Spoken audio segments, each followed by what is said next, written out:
Hello, and welcome to this episode of Such a Nightmare, Conversations About Horror. I'm Katherine Troyer, and I'm so excited that once again I get to be joined by Toni Tresca. Hey there.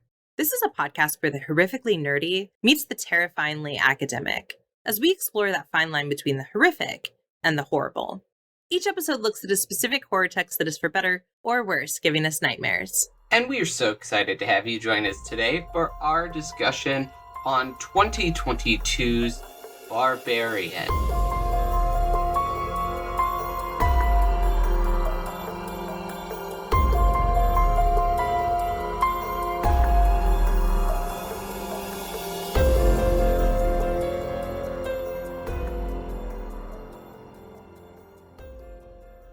I'm really excited that we're doing an episode on this film because I've been wanting to talk to you about this film since I saw it in theater. And you said something that I think is the only way that one can experience Barbarian is that you just can't know anything going in so that you can be really surprised by the places it goes that you just did not anticipate it going. Yes, this film was a hot topic in my friend group as well.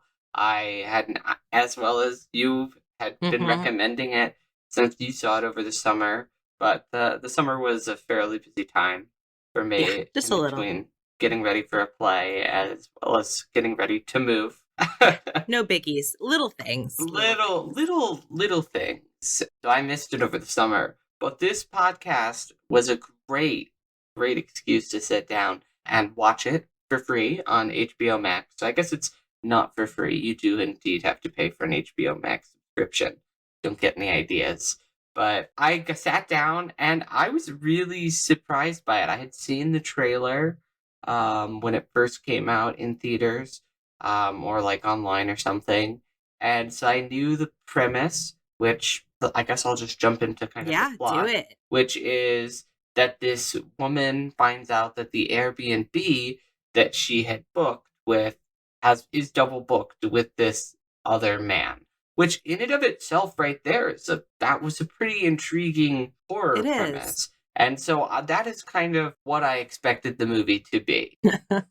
Me too. So I had seen part of the trailer. You know that I stopped watching trailers about halfway through them because I just don't want to see the one jump scare that's like, you know, like the thing that holds it all together that they'll just throw in the trailer because they want to ruin it. So I've stopped watching trailers, even though I love trailers so much. But I had seen the first part, right, where she knocks on the door and he's like, no, this is my place. And I think you're absolutely correct that what's so great about this is that unto itself is a really frightening concept. And it's a very pertinent one, right? It's a very relevant one considering that we live in an age of Airbnb things happening, you know, and you always hear sort of horror stories. I mean, no, for real, this is real life horror. The cameras that are installed that people have found in Airbnbs, the kind of just like people who will show up in the middle, owners who will show up in the middle of the night to demand things of people who are staying there, people who have had people break in while they're staying at Airbnbs. There's a whole lot of real life stuff that, you know, if you want to be afraid of it,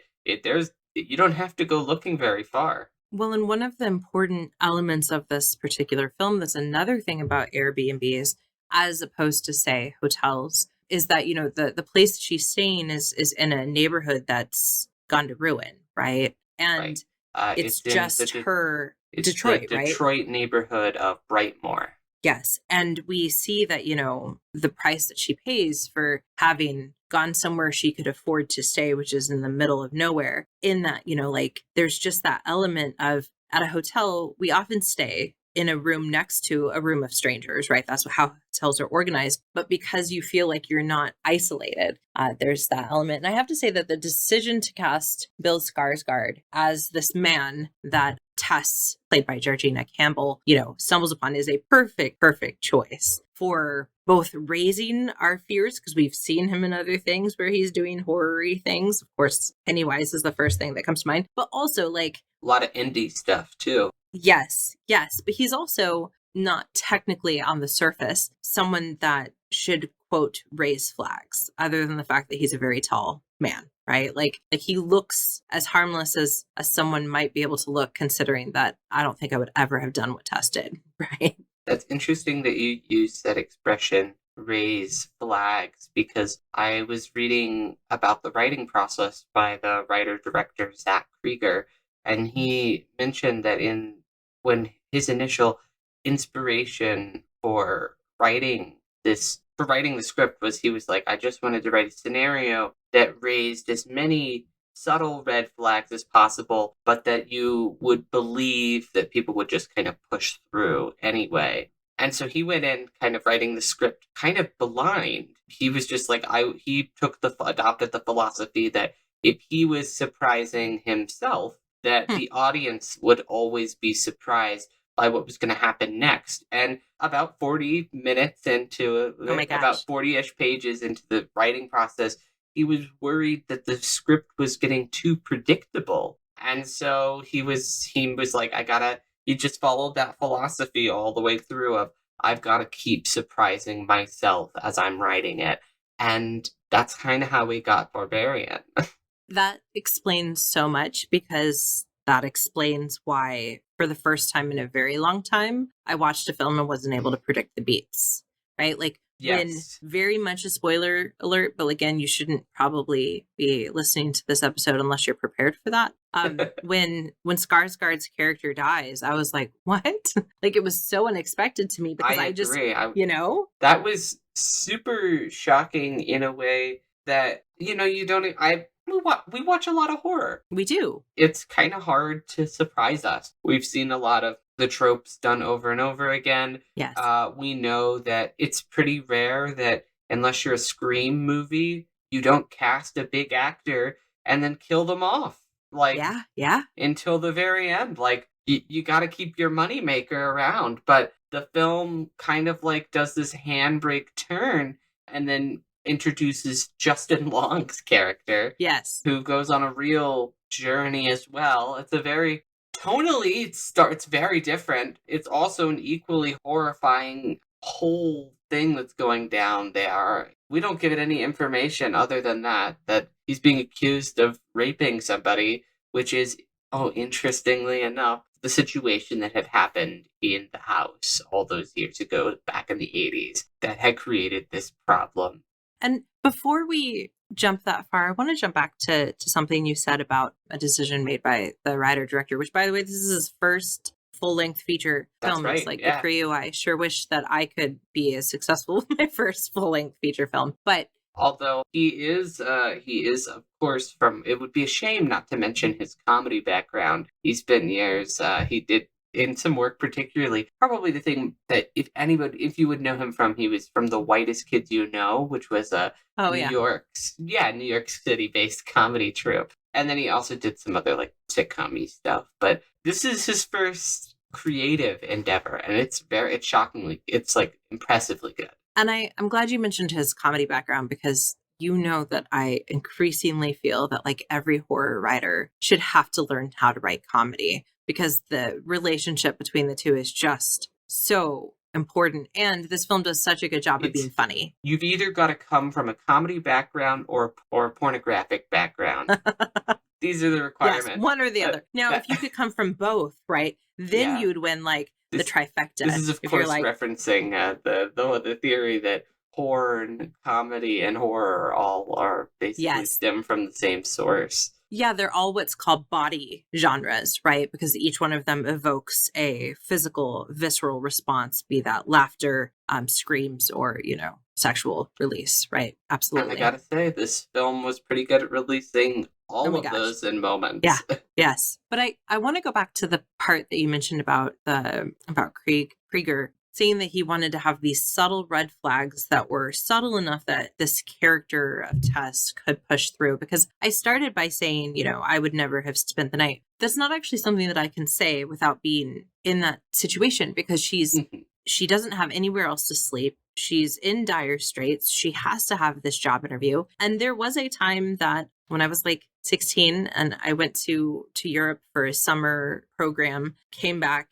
and there was an airline issue. And then I got together with some of the other people on the plane. It was originally supposed to be several of us. It ended up being me and just this guy. And we drove to try to find a hotel. And, you know, the whole time I was wondering and worrying about stranger danger. But at some point, also, like, you can't always live your life like you know it's going to end up like a horror movie. And I think that's important that we see that, you know, it's in some ways easy to judge Tess's decisions, but in other ways it's really hard because it is a realistic situation. It does make sense why she's having to say yes to things that, again, the rest of us wouldn't say yes to. And then I think it's an interesting bit of writing that Cregger does. I guess it comes from that surprising himself, that the ultimate, like, monster source of horror that the film asserts doesn't actually come from that decision for her to enter with Bill Skarsgård's character. It comes from a separate entity, from a separate encounter and a separate bad thing that's happened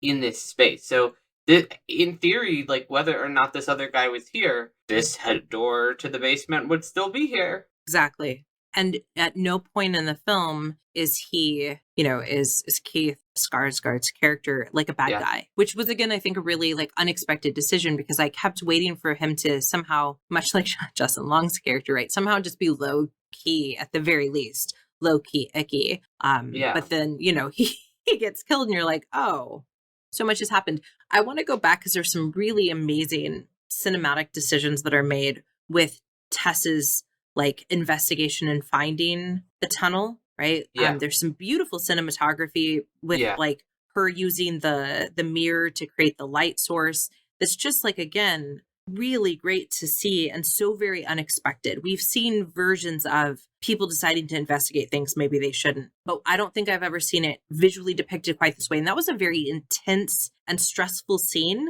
despite the fact that not much was happening. I want to point out some fantastic reporting that was done by Fangoria over by Ryan Scott, who got this interview with the director of photography, Zachary Kupperstein. And he talked about everything you just mentioned there, and specifically this low light approach that they pulled off during the tunnel sequences. And it was interesting.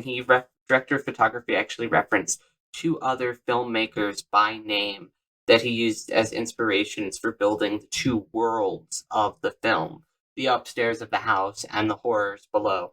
So he says, and I quote the director of photography here, "The upstairs is built in a Fincher-esque world." That's referencing David Fincher. So a lot of precise camera movement, a little bit of hazy lighting. I want the camera operating to feel invisible. When we get downstairs, it's a little bit more aggressive, using wider lenses, fast camera movement, a little bit more crazy, like Sam Raimi.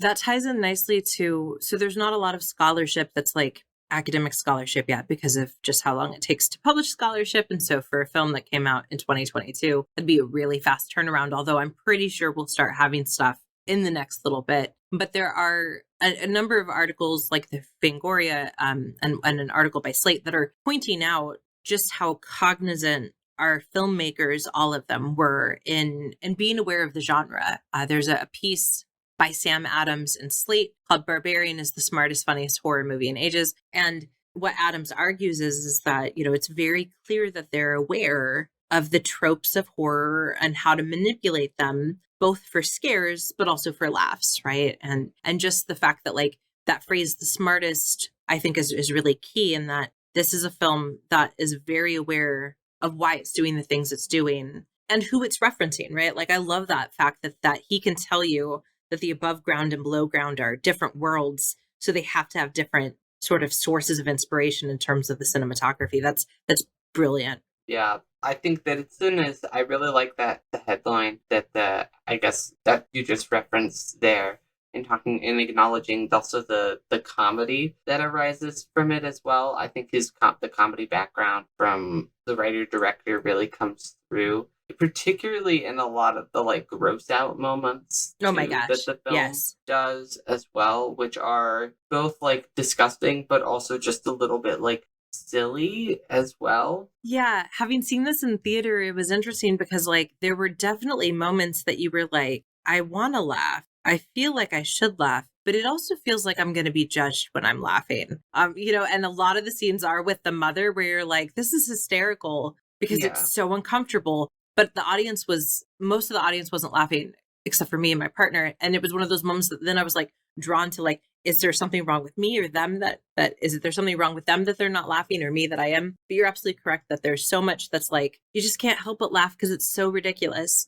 Yeah, Even if it's really gross. I guess I'm glad I watched this by myself in my house, because I could just chuckle away and be like, this is very silly. This is not like, and it's silly, but it's also so scary, because I'm like, I would obviously not want this to be happening to me, but having to see it played out and filmed is just all itself a little bit absurd. Like when Mother is rocking AJ and then trying to get him to drink from the hairy nippled bottle, you know, like you just like the fact that, you know, they knew it was ridiculous, right? There's a sense that I think you can get in a film based on how it's crafted, whether or not this is a joke that the filmmakers want you to be in on, or it's something that they want you to take seriously that you just can't. And it's very clear throughout this film that they know how ridiculous this is, and they're going to go there anyway. And then they're going to go somewhere else that you didn't expect that's also super, super ridiculous, right? Yeah.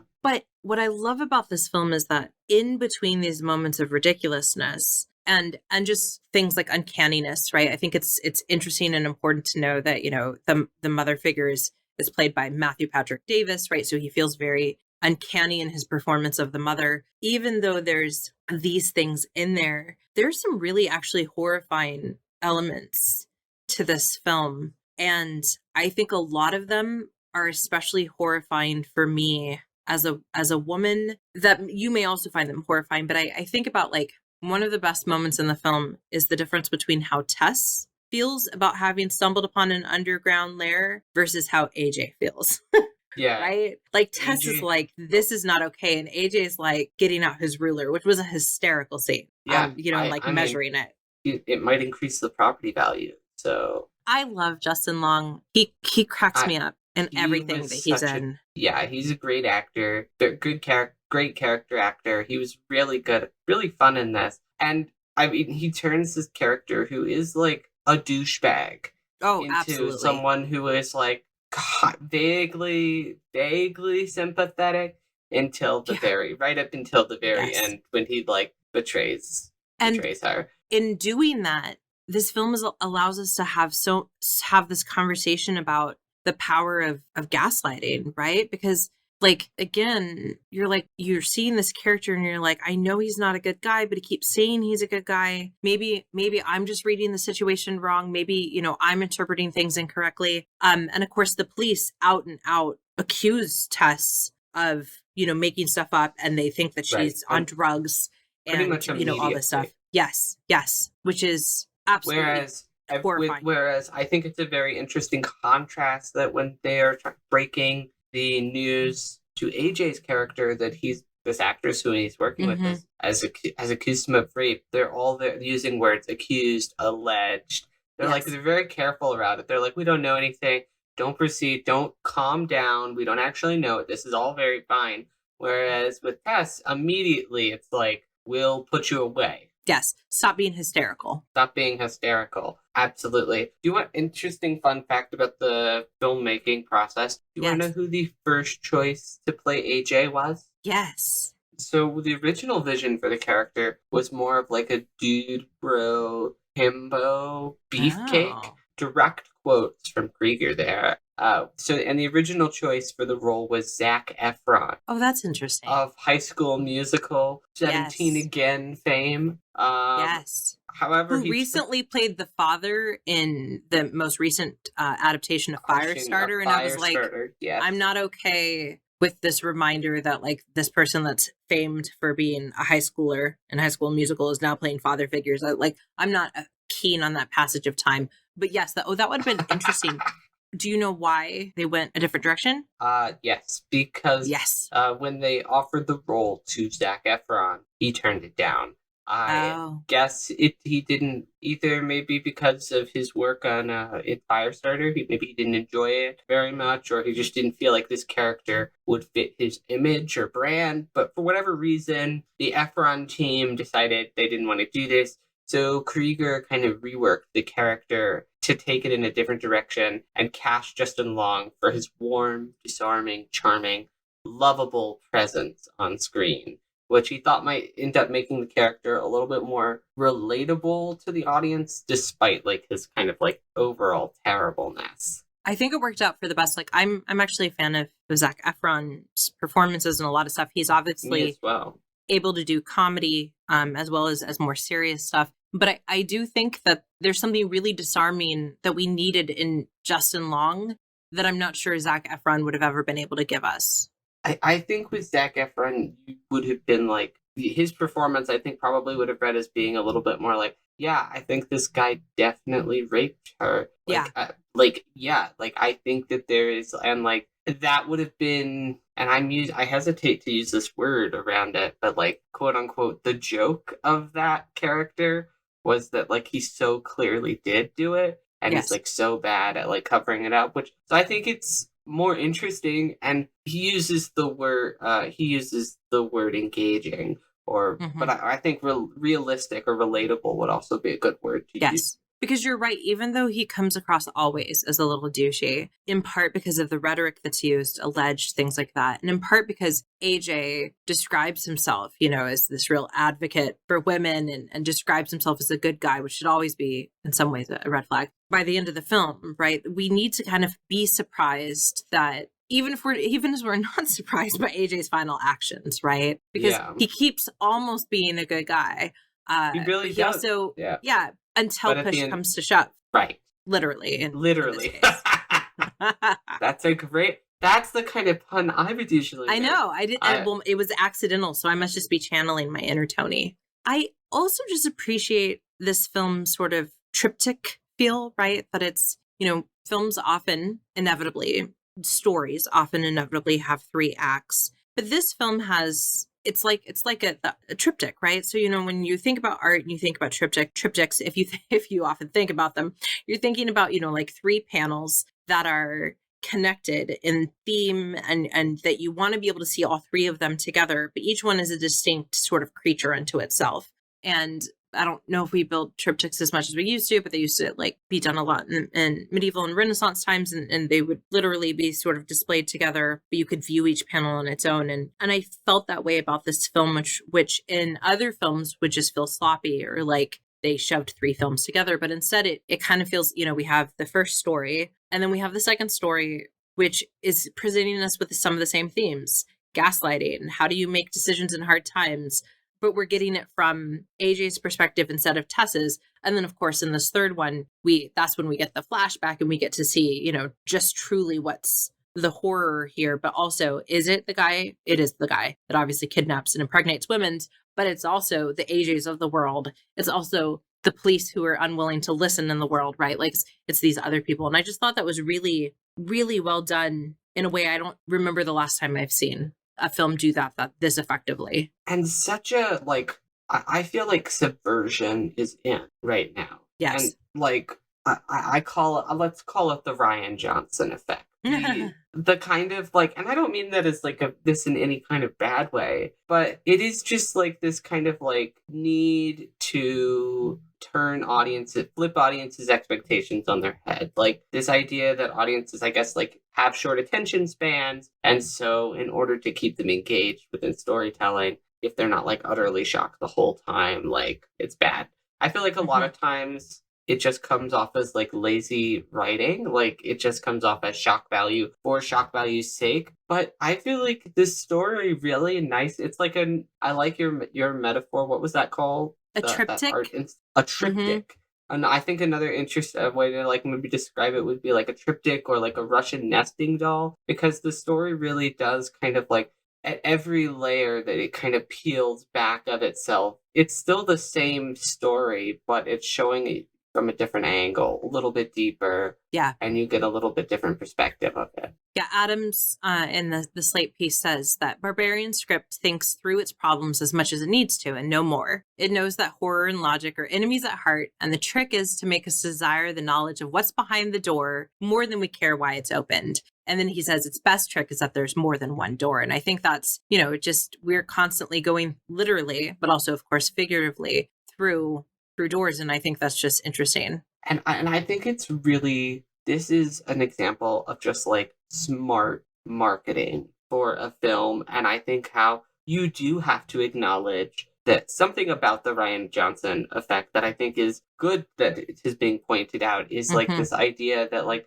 audiences do expect something whenever they come into it. It's fairly Yes. rare that you enter into a film space or something without any like understanding of what that is. Mm-hmm. Usually, if you've turned it on, you have some reason for having gotten to that. You have to Yes. put in a bit of effort or work to get there. And Yes. I think that this film's marketing, where after about 40 minutes, you utterly have no idea where it could possibly be going, just like Cregger did in the writing process Yes. himself. It mimics that. Like, I think that it uses that to its utter advantage to actually keep the audience on its toes in a way that that feels like it doesn't feel cheap. No, it doesn't. And I think that one of the really effective things that he offers us is the sort of approach of three very different people, because Keith also experiences the horror, although, admittedly for a much shorter period of time, but like three different people's versions of how they would approach and encounter the same situation, because Keith goes down into the tunnels. He regrets it, but he does go down there right away. Tess really deliberates for a long time, and she's the one that is like, I don't think this is a good idea. And again, there's that scene where Tess looks at the dog cages and she's like, what the F is happening? Yeah. Justin Long looks at the cages and he moves them so he can actually pull out his tape measure and measure some more. And getting to see, like, how would different people respond to the same situation really allows us to just think about this film's plot from so many different angles. And that's kind of where Adams ends his review of the film. And I think it's worth reading his final paragraph. So he says, it's also, and I've saved this for last so as to not frighten anyone off, quite smart. Barbarian doesn't have an overriding thesis or a big statement to make because its intelligence is intuitive rather than programmatic. You can make what you like of the fact that Tess, who is Black, has come to Detroit to interview for a job with a white documentary filmmaker whose latest movie is about jazz. That the only other significant Black character in the movie is a homeless man who drags her out of the basement and warns her not to go back to that, quote, bad place. That AJ is a gentrifier as well as an accused rapist. The subtext about racism and urban renewal, toxic masculinity, Reagan-era paranoia, and its ramifications in the present day stays subtext, there to be mined by those who don't mind making ever so slight fools of themselves. And then he says, fortunately, you don't have to dig under its surface to think Barbarian's a blast. And I do think, to go back to your phrase about the Ryan Johnson effect, that's something that those films also give us, right? The Knives Out series. Like, there's layers in, again, I don't mean to make a pun off of the most recent one about the glass onion, but like an onion, right? You can decide how many layers you want to peel off. And if you want to like stay on the surface and just kind of enjoy it for what it is, you can do that just as effectively as you can peel through the layers and say, in all seriousness, it is not difficult to read this film as a commentary on X, but we don't have to if you don't want to go there. And that, I don't know if I'm a good enough writer to be able to pull that off successfully, consistently. I think, Ryan Johnson has in the Knives Out. And I think that Cregger's proving, again, probably because of his comedy background, that he knows how to do that, right? How to both get a laugh or a scream, but also, sort of from the audience. Because in a way that is so rare, we were talking about this. This is a really nice contrast from our conversation in the Friday the 13th films, and we were talking about how even despite how we were like, some are better than others, the characterization in those movies is so thin. They're barely people like sometimes. Whereas in this, I really do feel like every human, and even the mother character that is presented, is a very interesting, well-rounded character, and you kind of get fundamentally get where they're coming from, even if you don't like that you get where they're coming from. As you're watching AJ develop and try to gentrify, you're like, well, this makes sense for you. It's like the worst, most disgusting choice you could make in this horrifying situation, but I guess when push comes to shove, to reference your pun from earlier, that's just what you're going to do. And even giving us that flashback on Frank, right? So in the 1980s.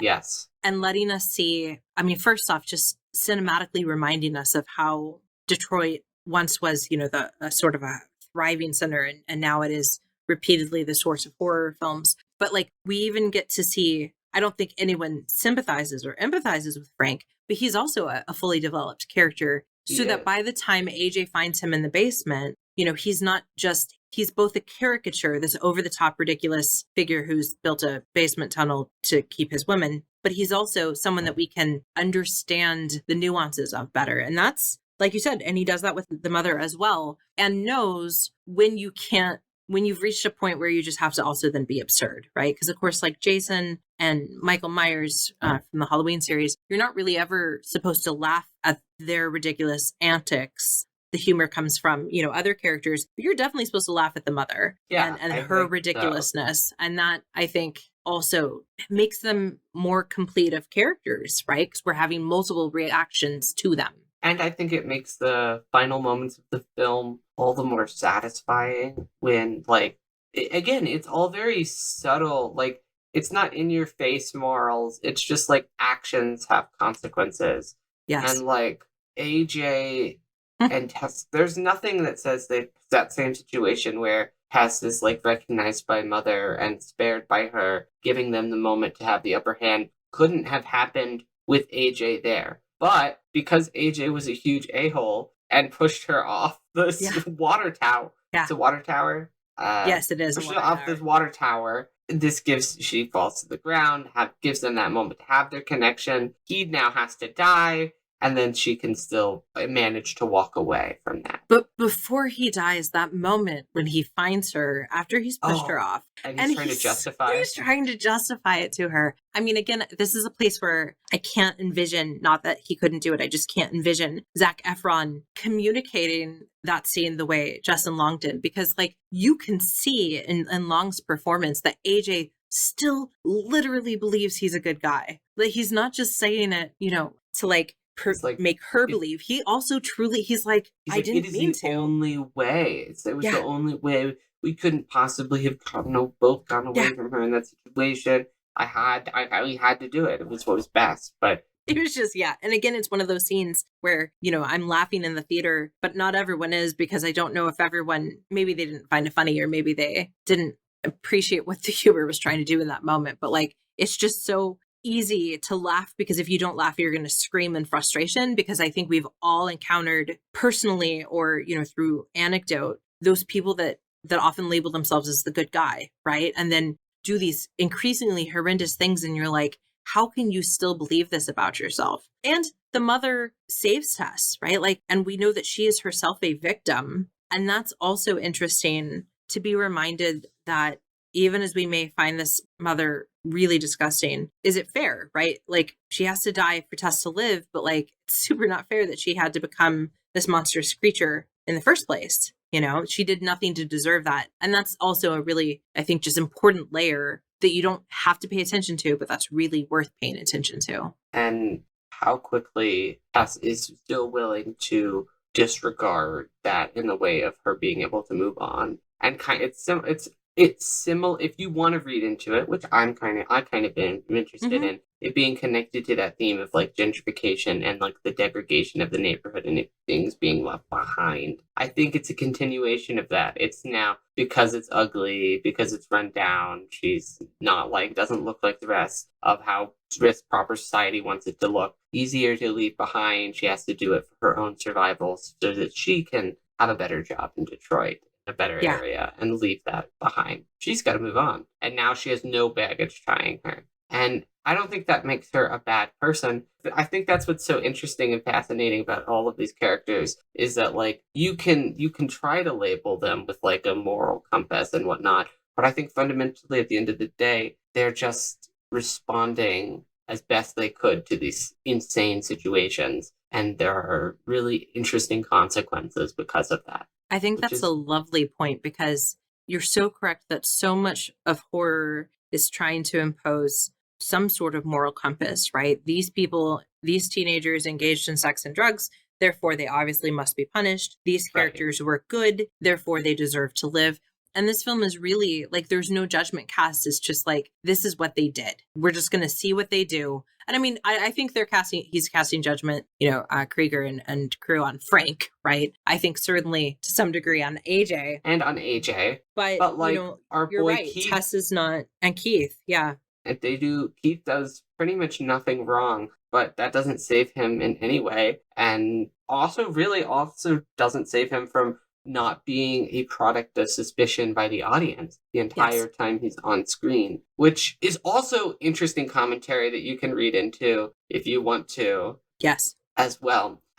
Yeah. So there's just a lot of really good stuff here to unpack. And I think your idea about Tess as a metaphor there at the end for gentrifiers is also really interesting, because you're correct that, she does something that I don't think anyone in her shoes probably wouldn't similarly do. But it's easy when you're not in that situation to be like, I would have, spared her, whatever. Just like many people are like, I would never engage in gentrification. I would never do this if I was super wealthy. And it's like, well, actually, you can't make those decisions until you're in the moment, because you'll realize that most of us end up making those decisions, right? There's a reason that most very wealthy people have certain shared habits that most people, neighborhoods end up being gentrified, right? There's just these things that we're going to kind of do to survive, right? Or because we think we have to survive.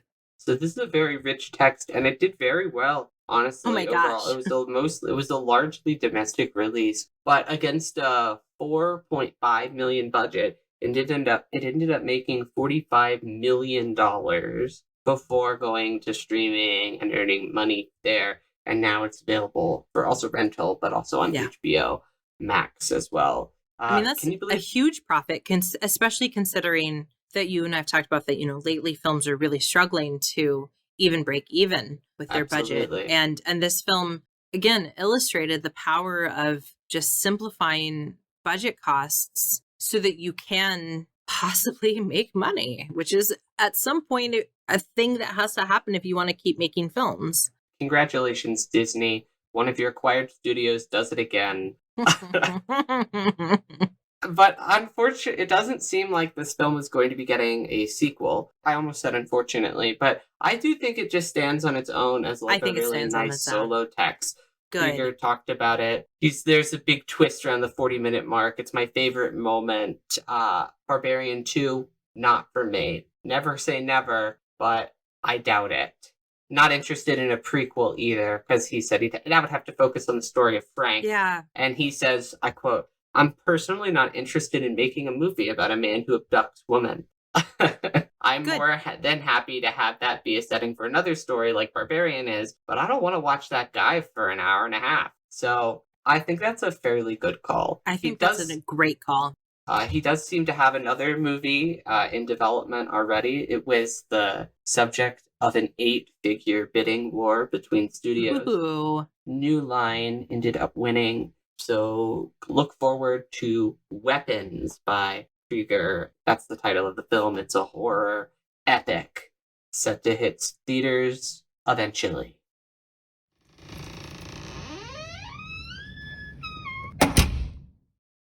We, as always, would love to hear your thoughts about this film, considering that most people who were critically sort of analyzing the film seem to like it. It doesn't always have it. I mean, like in some scores, it's got like a 3 out of 5. I think it was well received critically, but I don't know if it was as well received audience wise. So we would love to hear from you. Like, what did you think? What are your thoughts? Toni, if they want to share with us their feelings, how would they do so? Check out our social medias, which are in the description, or our emails as well. Also, share our podcast with your friends. Give us a rating or review wherever you get your podcast. That really helps us get the word out.